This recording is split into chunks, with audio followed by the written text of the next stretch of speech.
Hi, this is Nancy Brannon. I want to share with you the information you'll need to prepare your multimedia case for the end of the year's presentation in May. This sheet will tell you most of the information that you need, and you can refer to it from the FAMS blog. The post that says End of the Year FAMS Presentation has a link right here, and that will open up this sheet for you. First thing I want to tell you is that there are two reasons why you're presenting at the end of the year this year. Number one is so that you can showcase the amazing things you're doing, the things that you've learned over the 2 years. You could share how your team has worked together. You could share some amazing stories of things that have happened with formative assessment in your classroom. Any of those things are wonderful, and we would love to hear about them. It's actually up to you what things you decide that you want to share.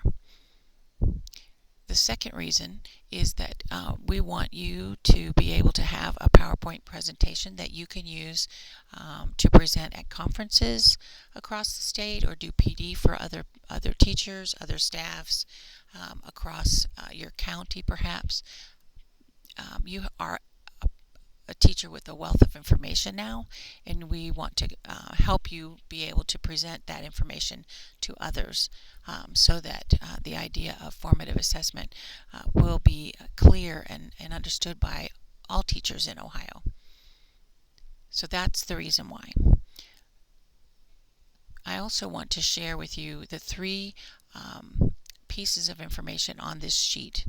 I want to share with you the process of how you're going to make your multimedia case presentation, what kinds of information need to be included in that, the parts and pieces that we hope you will include in your presentation, and then also we want to give you some information about how you choose your group, where we will present, and what kinds of things to bring with you. So all that information is here on the sheet.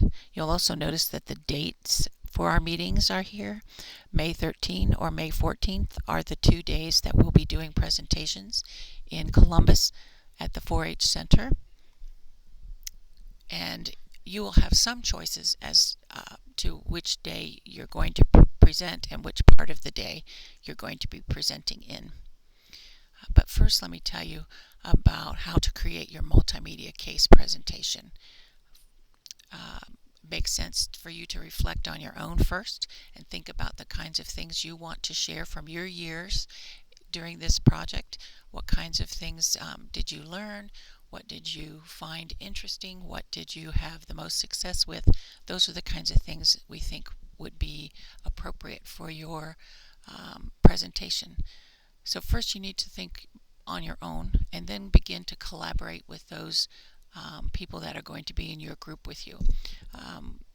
We'd love to have each person present individually, but that would present a problem for some individuals who would not feel comfortable doing that. But also, we don't have the time. We only have 2 days to do presentations, and we have 200 people. So we're going to ask that you find a group of other teachers with whom you can present, and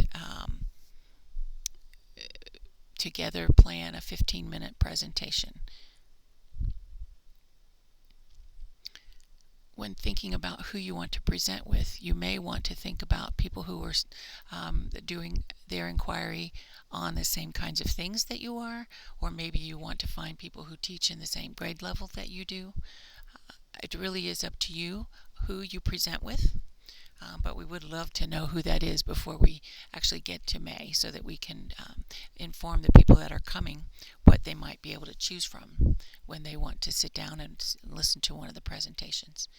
After you figure out who you're going to work with and you've thought about what you want to include, then you sit down together and either assign everyone a part, or work together to create a PowerPoint that will be the pieces that you will use as you present. They will be supportive of what you're going to present and talk about, and and give those in the audience a chance to see what you've actually been doing, as well as listen to you talk about what you've been doing. We do ask that you use a PowerPoint or Keynote program. A slide program will make it easiest for us to be able to then use that in a different way after we're finished. And it also then will be easy for you to use as you move into doing presentations on your own outside of the FAMS project. You can put all kinds of links to other kinds of things into your PowerPoint, but we're hoping that the basis, the bones will be PowerPoint. And then be sure at the end of your presentation, at the end of the day that you are presenting, that you leave me with a PowerPoint and the parts and pieces that have been put into that PowerPoint on a USB drive, so that I'll have it in my hands.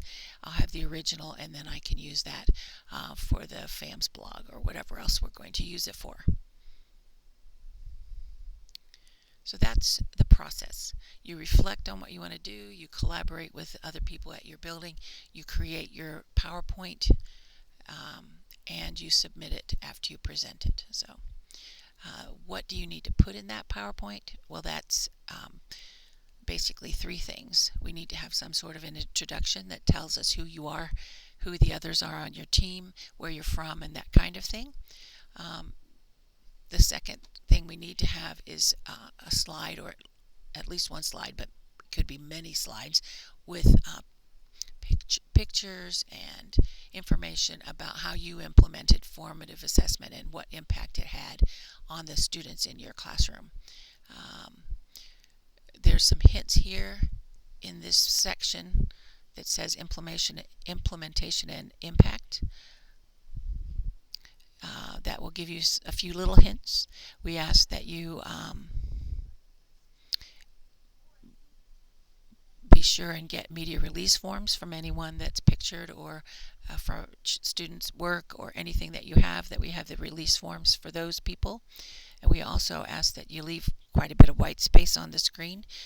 It's really hard to see small print like I am showing you here when you're in a group in a room and you're clear across the room. You can't really see small print, so you probably need to use fairly large print and leave a lot of white space so people can read what you're talking about. And also then you can use the note section of the PowerPoint to help script what you're going to say for each slide and who's going to say it. Those kinds of things will help you as you're putting together your PowerPoint. The third part of what you need to have in your multimedia case is some sort of conclusion to your inquiry project. What did you find out? What did you learn from what you did this year? How does it impact your students, or how did it impact you and your teaching practice? How did it impact your school? What kinds of things do you think would be important for us to know at the conclusion of your project?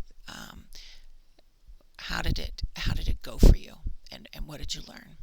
Those are the parts that we want to have: introduction, something on implementation, and some sort of conclusion. We also hope that each teacher in the team will take an equal part in the presentation, that it won't be one person doing everything and the other people just maybe helping by clicking the PowerPoint or whatever, but everyone needs to have a chance to speak and say their part of what happened during the year.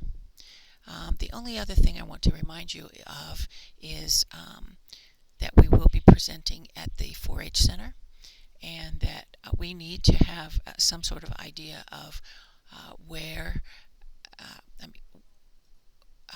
with whom you're going to present and what it is you're going to present before we actually get to the May meeting, so that we can make up a brochure and let other people that are coming know what's going to be presented, so that they can choose on that day which things they want to see. Be sure that you bring your computer, because your computer is the one that you will use for your presentation. Make sure it has any video on it or whatever, so that everything shows well, and be sure you practice before you come. You don't have to bring handouts, but you can if you want. Probably 30 is a good number for that. And we're going to try to videotape everyone's presentation, so be aware. Just want you to know. Okay, that's all I have to tell you. If you need to ask me questions, go right ahead. Your coach should know what's going on too, so you can ask him or her. And this sheet with all the information is again here on the FAMS blog. Thanks a lot. Bye.